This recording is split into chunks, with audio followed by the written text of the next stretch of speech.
Ada satu sifat Tuhan yang saya rasakan. Dia adalah Allah yang sangat setia. Jika Tuhan telah memilih seseorang untuk berpartner dengannya, maka Tuhan akan setia dengan orang tersebut, walau apapun yang akan terjadi. Ia akan memastikan tetap bersama dengan orang tersebut sampai apa yang ia rencanakan tergenapi. Tidak semua orang tentunya diperlakukan Tuhan seperti itu. Tidak banyak. Namun di antaranya kita sudah sering membaca kisahnya. Abraham, Musa, dan Daud.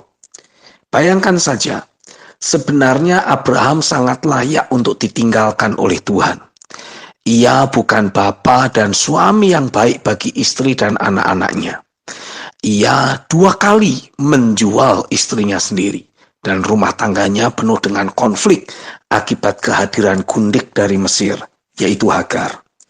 Pertanyaannya, kenapa harus Abraham di antara ribuan atau bahkan jutaan orang yang ada di bumi pada saat itu?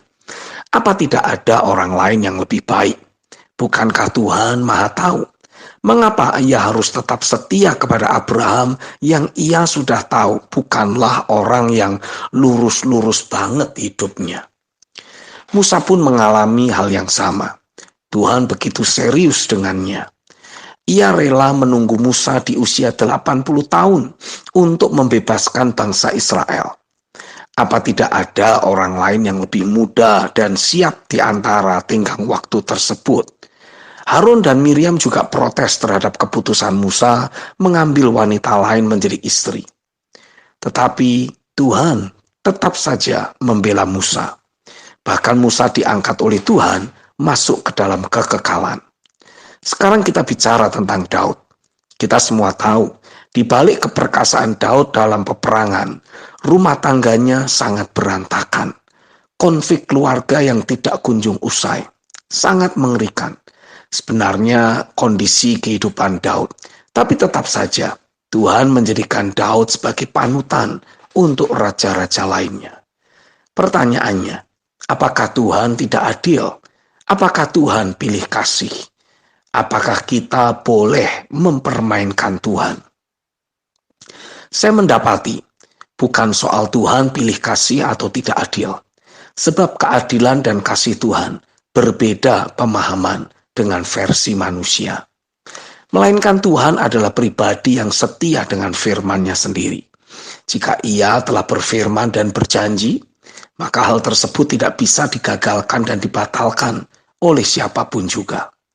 Kitab Yesaya pasal 55 ayat 10-11 menuliskan, sebab seperti hujan dan salju turun dari langit dan tidak kembali ke situ, melainkan mengairi bumi, membuatnya subur dan menumbuhkan tumbuh-tumbuhan, memberikan benih kepada penabur dan roti kepada orang yang mau makan.